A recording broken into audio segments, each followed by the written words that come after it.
Hey guys, welcome back to my channel, or welcome if it's your first time here. My name is Kira Kang, founder of Modern Pianista. On this channel, we discuss all things related to artistry, entrepreneurship, and of course, music education. Scales and chords are the base of every song you'll ever want to learn how to play. There's a reason why every music teacher has you play scales and chords, and if your teacher doesn't, that's a problem. So this is what's missing in the explanation and the understanding of scales, why you play them, right? A lot of times we just do what our teacher tells us to do, and we do it repetitively. And next thing you know, like 5-10 years can fly by. That's at least what happened to me.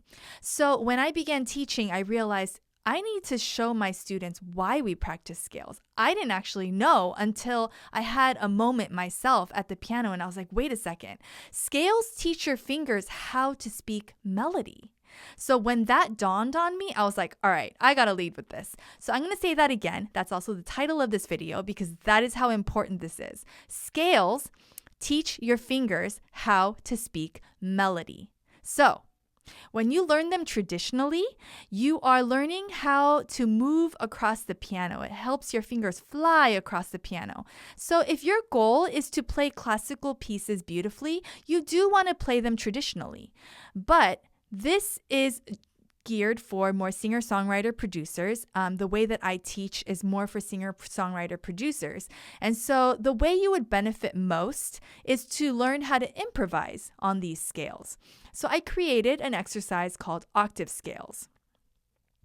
What this does is it changes your bass note in your left hand. So as you're playing your scale and your left hand bass note is changing, you're hearing all the possible options in that key signature. So this is how I want you to practice your scales because this is the beginning to all improvisation. Let's get started. For this exercise, we'll be playing our C major scale in our right hand,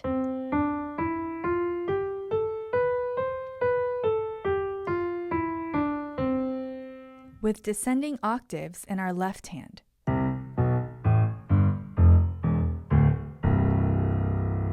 Since we're in the key of C, you're only working with the white keys. This is what it sounds like when you put the hands together.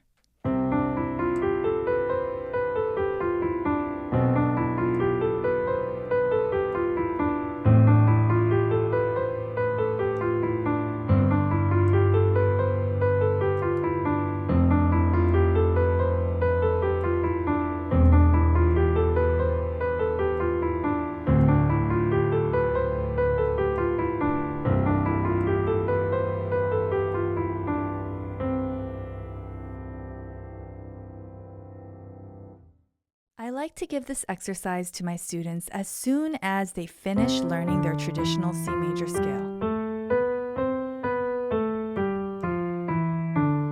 The reason being is if you only practice your scales traditionally, you'll never hear what C major truly has to offer, and you won't feel free enough to improvise. So let's get started with octave scales. On your right hand, you play your C scale. You tuck your thumb under finger number 3 and you play F with your thumb. You open up, don't skip any white keys, any fingers. You play straight up to your pinky. C, D, E, F, G, A, B, C. With finger numbers, that's going to be 1, 2, 3, 1, 2, 3, 4, 5. On the way down, 5, 4, 3, 2, 1, cross finger number 3, 2, and you end up on your 1, which is where you started. Now, if you pair that with the octaves in the left hand, you hear a lot of different options. Hold up here a little bit. Before you finish your scale, now you're going to hear the next C scale, but it's over B this time. Before you finish your scale, you're going to hear this over A. Again, before you finish the C scale, you're going to play it over G, over F, over E, over D, and we're back home at C.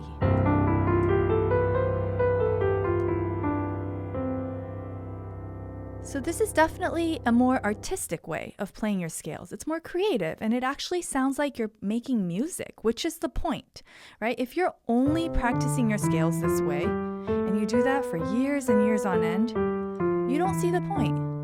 And I'm not gonna lie, there are benefits to that. Of course there are, but if you're not feeling inspired, if you don't feel like you are making music while you are doing your exercises, then are they really the most beneficial exercises? In my opinion, in my humble opinion, no, I don't. So yes, there's purpose to this. Go for it, for sure. But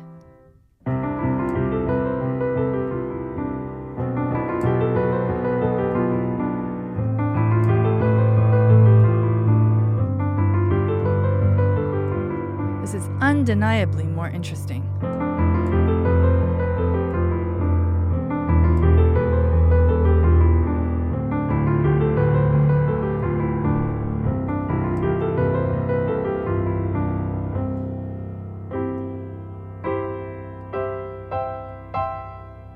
So, this paves the way for improvisation, for feeling comfortable in the key of C major, which is the goal. Let me know how this works out for you in the comments below. I'm super excited about this one. So if you're familiar with my teaching style, if you've had a lesson with me before, or if you've tuned into my videos, you know what I'm going to say. I'm going to say, switch it up. So this is the first way of practicing your octave scales in order, ascending and descending the piano. The whole point of this, however, is to learn the key signature in and out, and also develop relative pitch in the process. So as you are practicing the scale ascending and descending and in order, that will help you train for relative pitch. It'll help your fingers fly across the piano, and you'll learn how to speak in that key signature. But once you accomplish that, I want you to switch it up. I want you to try a different order in your left hand. I want you to try different order in your right hand. Try different things. This is what's going to get you fluent in that key signature, and that's when the magic happens. Thanks for tuning in. I'll see you in the next one.